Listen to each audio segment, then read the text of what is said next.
You know, some stories are just so incredible, they sound made up.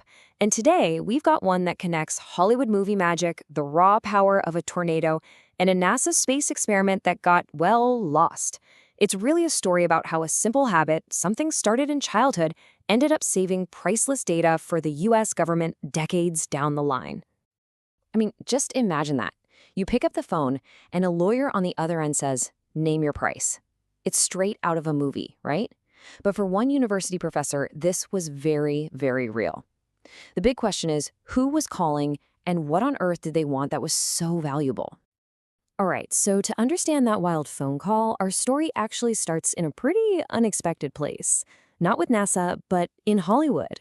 Yeah, Hollywood, where a really strange legal battle was kicking off over who had the right to create an artificial tornado. And we know all of this because the story comes directly from the man at the center of it all, Professor Joe R. Eagleman. He was a professor of atmospheric science, and believe me, his unique set of skills was about to put him in the middle of some truly unbelievable situations. Okay, picture this. It's 1998. Universal Studios is in some serious hot water. They're getting sued by Volvo. Yes, the car company, of all people, over who gets to create a fake tornado for an attraction. So Universal desperately needs an expert, someone who doesn't just study tornadoes, but who actually knows how to make one.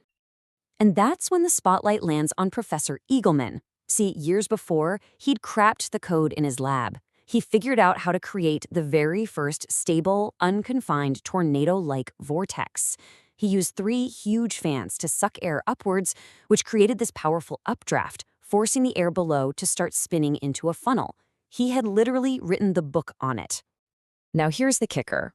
Instead of patenting his invention, Eagleman had published all of his methods in books and research papers.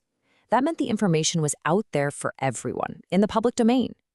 His book basically became the star witness in the trial, proving the technique wasn't some secret that only Volvo had. And just like that, Universal won.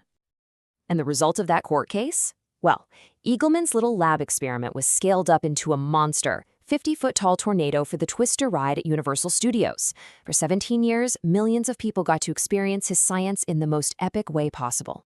But as cool as a Hollywood lawsuit and a theme park ride are, believe it or not, this wasn't even Eagleman's biggest claim to fame. Nope. Decades earlier, he was part of something way bigger, a project that takes us from a movie set all the way to outer space, working directly with NASA. That's right, long before Hollywood came knocking, NASA was on the phone. We're talking way back in 1973. Eagleman was chosen to lead a really important experiment on Skylab, which was America's very first space station. His mission, which was totally revolutionary at the time, was to see if they could measure the moisture in soil from space. This was a huge deal.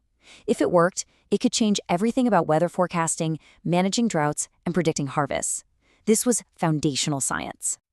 So the Skylab experiment, it was a huge success. It proved you could measure soil moisture from orbit. But decades later, all that groundbreaking data was in danger of disappearing forever, not because of some disaster, but just because it got lost. So the experiment is in 1973. For the next 27 years, the raw data tapes that NASA had sent him just sat in his personal storage. Then, in the year 2000, right before he's about to retire, he gets another one of those life-changing phone calls. So you gotta ask, why is the Department of Agriculture calling a professor who's on the verge of retirement looking for data that's almost 30 years old? Well, it turns out they desperately needed that historical data to build better climate models for farming. But when they went to go find it, they hit a major snag. And here is the absolutely unbelievable part of the story. NASA, the agency we think of as being perfect with its data, had lost its copies. They'd either misplaced or destroyed the original raw data from that pioneering Skylab experiment. It was just gone. The only hope was that this one professor, Joe Eagleman, happened to be a saver. And in his own words, it was just what he did. He said, "I have always saved things." It wasn't some grand plan to be a hero for science decades later. It was just part of who he was. And because of that simple, lifelong habit, those irreplaceable volumes of NASA data were sitting safe and sound. So what kind of person ends up designing tornadoes for Hollywood and saving priceless data for NASA? Well, to really understand the scientist, you have to go all the way back to the beginning, to his childhood on a small farm in South Missouri. I mean, the contrast between the two parts of his life is just mind-blowing. On one hand, you've got this brilliant scientist working on NASA space experiments and testifying for movie studios. And on the other, you have a kid whose world was about as far away from a mission control center as you could possibly imagine. The details of his childhood are just wow. He was the 11th of 12 children. He spent his first 8 years of school in a single-room schoolhouse. His own parents never even had the chance to go to high school. And to top it all off, before he even started first grade, one of his older brothers told him he would never amount to anything.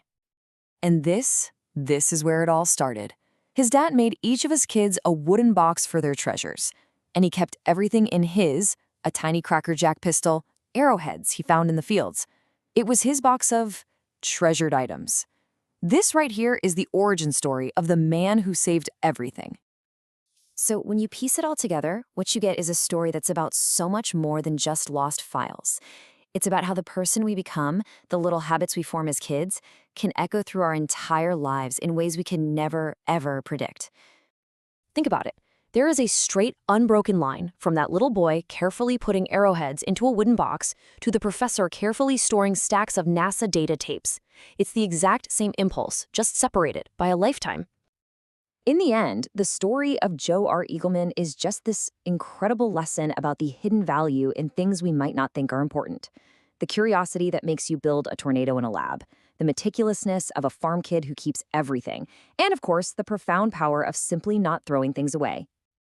And it really leaves you with a big question to chew on, doesn't it? In our world today, with digital files and cloud storage that we're constantly clearing out, what seemingly unimportant old data are we deleting right now that might turn out to be the critical missing piece to a puzzle we haven't even encountered yet?